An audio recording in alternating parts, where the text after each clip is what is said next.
Serious, health professionals of Reddit, what are some of the most common things that freak people out about their bodies that is totally and completely normal?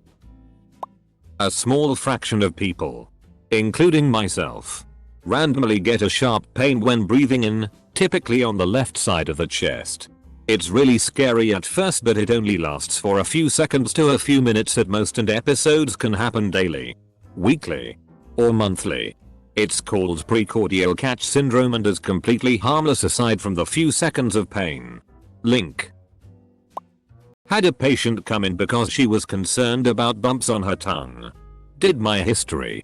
Went to examine. Diagnosis. Taste buds. Their daughter's first period. Way more often than you would hope. We have mothers bring their young daughters in with complaints of abdominal pain and blood in urine. Didn't you go through the exact same thing yourself at one point? I have patients who develop a rash. Look it up on WebMD.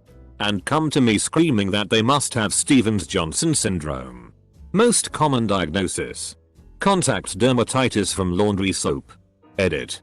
Stevens-Johnson syndrome is very rare. But if you do happen to develop a rash after taking new medication, see a doctor immediately. Infants, newborns especially, commonly have an irregular breathing pattern. We get a lot of ER visits from new parents who are convinced something is wrong with their baby. I would 110% rather tell parents your kid is just fine than the opposite. So I don't mind at all when parents bring their kids in to be seen. Recently had a diabetic patient complain that her blood sugar was dangerously low. Checked it once and it was 148. Checked it again because she was determined to convince me it was too low and she needed soda and a peanut butter and jelly sandwich. Level was the same. Good. Normal blood glucose parameters for a diabetic patient are 80-149.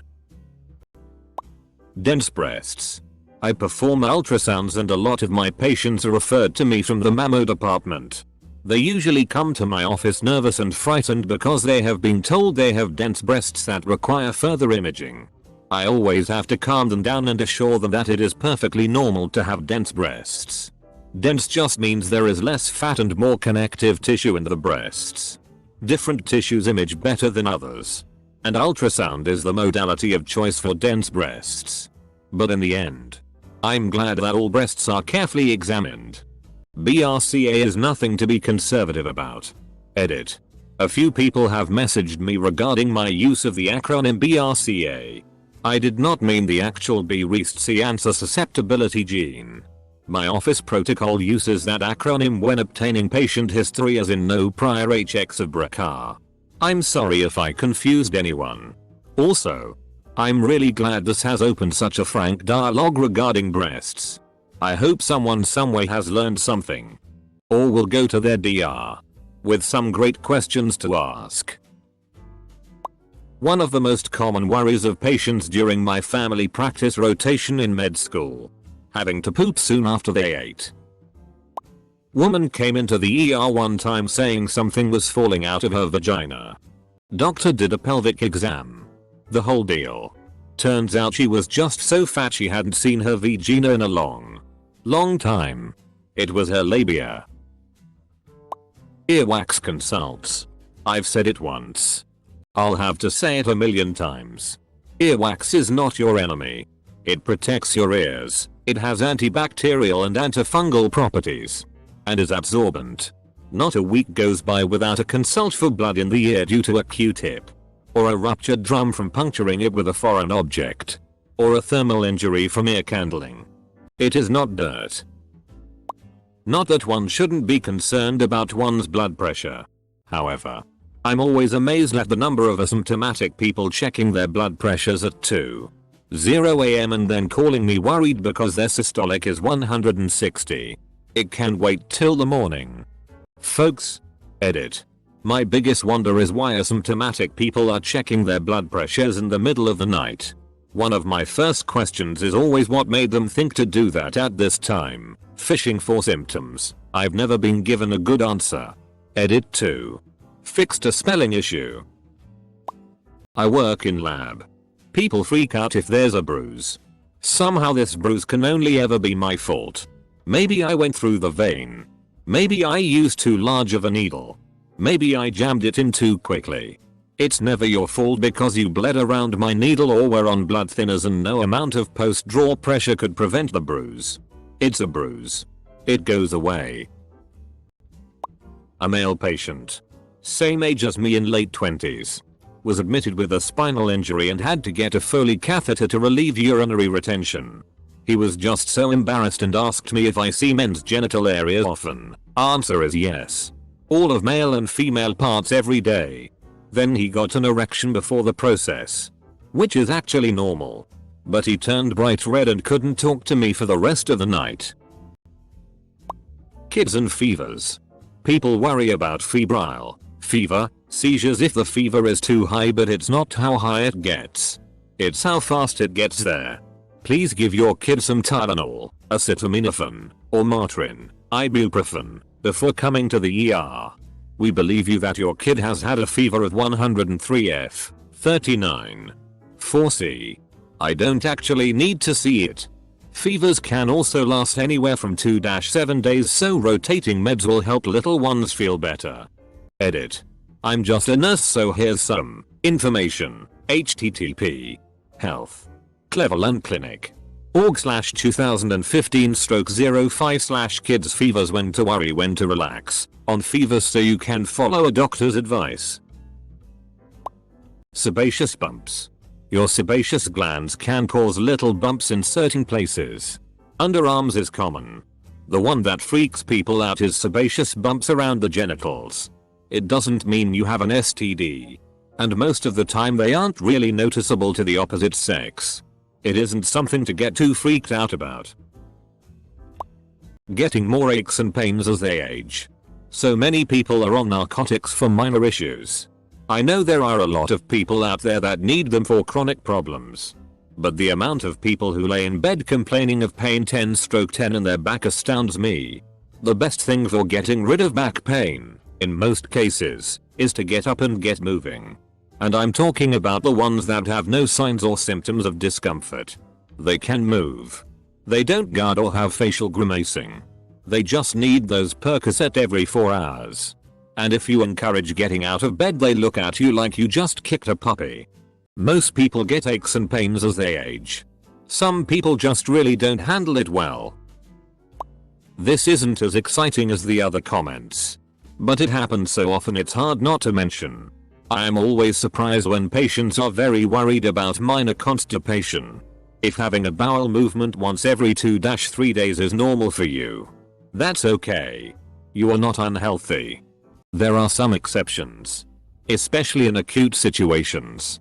But generally, if you aren't experiencing any discomfort, then there is no reason to stress.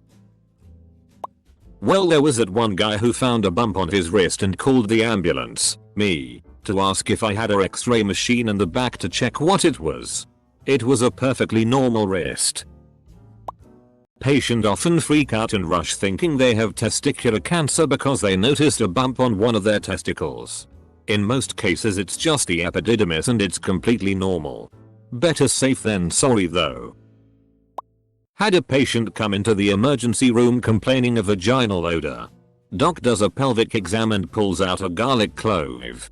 He asked her why she put a garlic clove up her vagina. Apparently it's a home remedy for yeast infection. She had had it up there for a month or so and forgot about it. Oddly, earwax. I'm a hearing instrument specialist, and when people see images of the inside of their ear they flip sh*t seeing a tiny amount of earwax. Therapist here. Depression.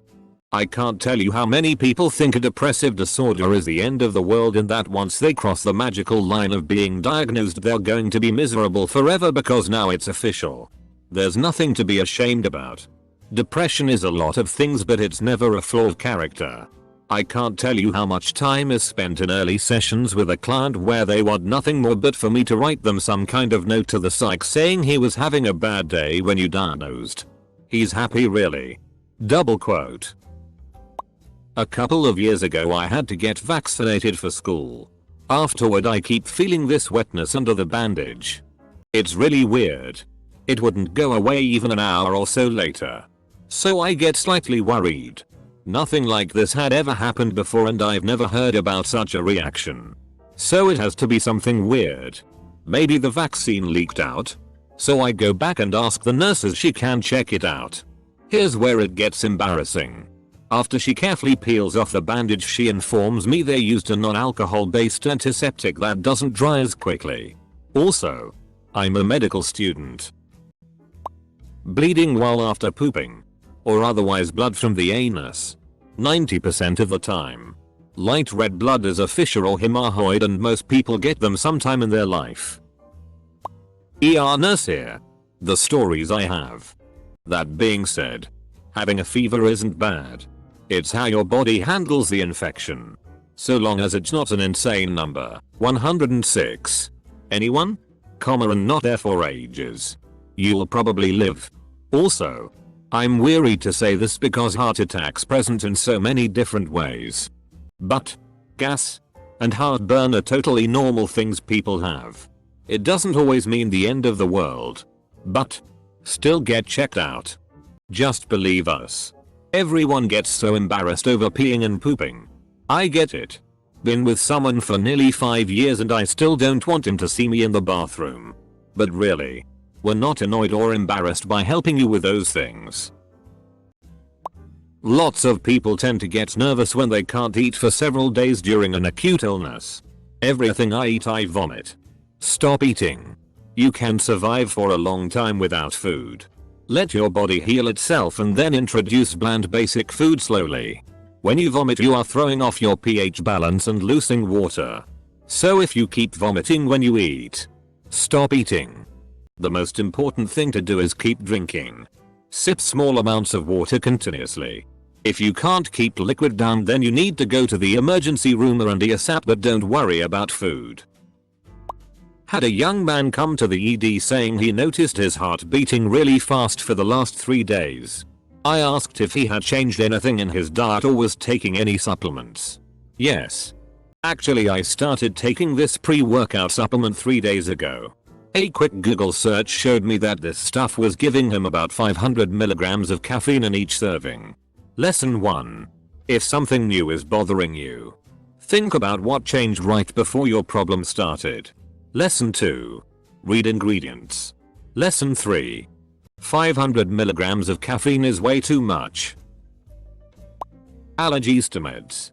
I can't count the number of points I've asked, are there any medications you're allergic to? And they can't answer it. They either don't know the difference between an allergy and a side effect, or don't know the name of the medication they're allergic to, and don't bother to wear a medical alert bracelet or anything. It's almost like they don't care. Pain response to surgery. It doesn't matter how well you prepare some patients. They will always act shocked that they need analgesics, pain meds, after their procedure. Everyone wants to act tough. I'm looking at you men aged 25-55, but having your chest cracked open is no picnic and chest tubes hurt like hell. It's normal and you're not pathetic for crying. I had a female patient who was convinced that daily discharge from her vagina wasn't normal. To be specific, it was colorless and odorless, which is normal for the vagina to discharge every day.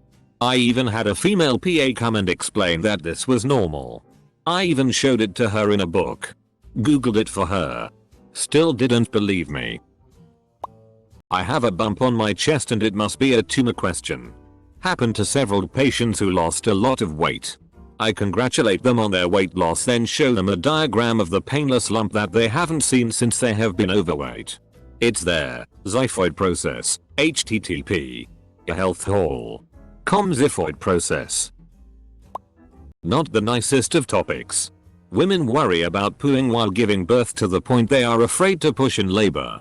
It doesn't happen to everyone, and even if it does, it's normal and the midwife doctor doesn't care at all. If anything, it can be an indicator that things are progressing. I had a patient who we put on blood pressure medication.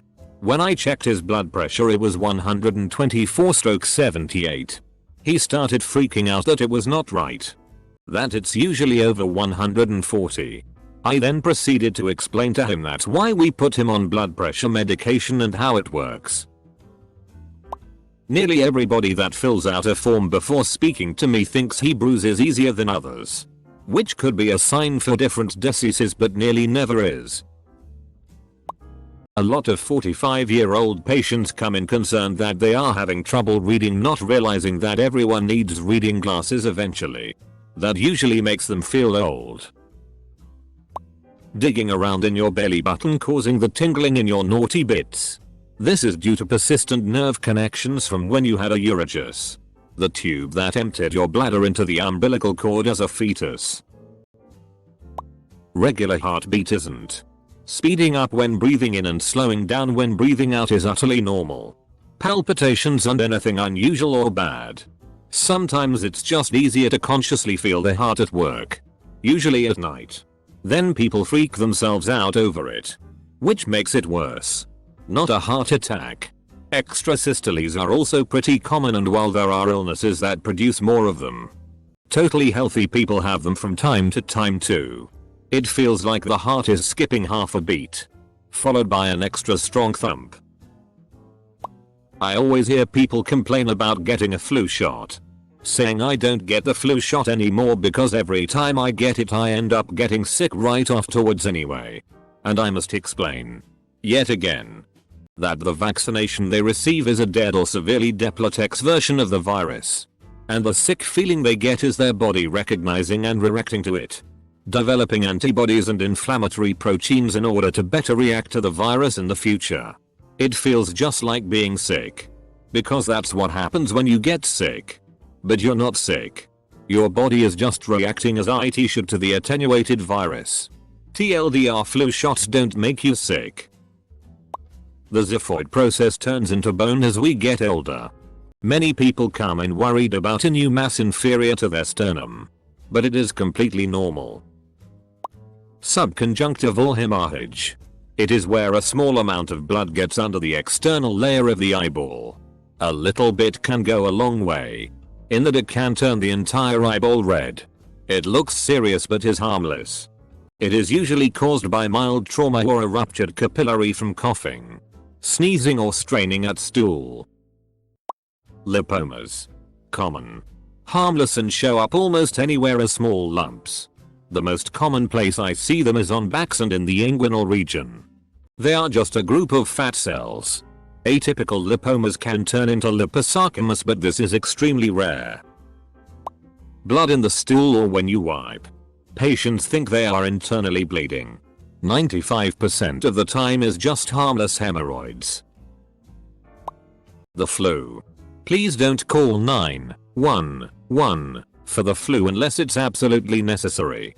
Most of the time there's nothing that can be done to help you and you're putting everyone in the ER at risk. Call your doctor and see if they even want to make an appointment with you. Most of the time they don't, because you'll put their patients at risk as well. 99% of the time the best thing to do is rest and hydrate. Some men have veins in the left side of their scrotum that are enlarged. It is called a varicocele, and though can be problematic if large, it is almost always no issue at all. Really freaks some teen boys out. Hemorrhoids. There will come a time in your early 20s when you will just poop a little too hard and tear a lining. And the next couple of poops from there will be bloody. They heal. But never fully. Every once in a while you just get another round of bloody poops. Almost like a male version of a period. Myoclonic jerks. That sudden muscle spasm. Especially when you are falling asleep and suddenly your whole body jerks. Absolutely normal, as part of your brain realizes you are about to fall asleep and wakes you up. It's funny how many people come to their GP, my job consister in subbing for GPs, complaining of some mysterious painless strep throat. And that funny white spot is actually a tonsil stone. Elderly people really like to poop. So if they haven't gone in 6 hours they want me to order every laxative and an enema just in case. Blepharospasm or eye twitch. It's usually due to caffeine, stress, fatigue, etc. Very rarely indicates something more complicated, but I had patients wondering if they are having a stroke. I see a lot of people who have muscle twitches and immediately assume they're going to die of ALS. 99.5% of muscle twitching is completely benign. We've literally all experienced it. Especially in your eyelid when you're tired, sleep deprived, are stressed. If it's happening very frequently and you have weakness, get checked out. But otherwise, try not to focus on it and it will resolve. All the things that happen right after having a baby. Yes, you will be bleeding for, on average, a week, with some spotting for up to 6 weeks. No, the cramping doesn't stop when the baby comes out. Your gigantic uterus, dubbed a baby bag by a patient, needs to work its way back to being the size of a fist. Babies cry. They also poop. And the first few are thick tar that you have to scrap off their ass. It needs to happen. Just get in there and do it. You will not go back to your pre-baby body by the time you are discharged. Bring sweatpants and flip-flops. Especially cause you're gonna be puffy from the fluids. Breastfeeding doesn't magically happen. You gotta do work. Also, it hurts at first, but that goes away. Had a patient come in to be checked for the plague because he was running a fever. Bit didn't treat it with anything and was now fine. The concern was that they lived in the mountains and around squirrels. Astigmatism. I have patients coming in telling me in the same revered, hushed tones that they'd say cancer that the reason they can't see well is because they have a bad stigmatism. Stigma. My spiel. Astigmatism is a technical word that describes how your eye focus is light. You can replace words like nearsighted, farsighted, and astigmatism with just out of focus. It's not a disease. A camera, a telescope, and an eye can have an astigmatism. I work in an emergency department at a children's hospital, and in my experience, people tend to freak out more when it's their kids with medical problems, but there are a few that always make us laugh. It's hilarious when parents bring their kid in and the chief complaint is blood in the stool. We all know by now to look at their fingers when parents bring them in for this reason. If their fingers are bright red, we know we have another FHS or flaming hot Cheetos syndrome. Lol. Post-operation pain. Of course, breathing deep is going to hurt. Those doctors are not very gentle when they're in surgery. YouTube any orthopedic surgery. One surgeon told me it's like human carpentry. I did have a guy cough hard enough his guts fell out. He was all like, I think I hurt something. I check under his covers and sure as shit there is blood everywhere. Funny how high dose painkillers really change a mood. Audiology student here. People think that if they have wax in their ears that they are unhygienic. You are not freaking unhygienic. Wax is good. It stops dust. And even better, bugs from getting to your eardrum. And when you use Q-tips you push it back onto your eardrum and make it harder to remove. Earwax will come out itself if you don't use Q-tips. With some exceptions, mostly people who use hearing aids, the rule is nothing smaller than your elbow should be in your ear.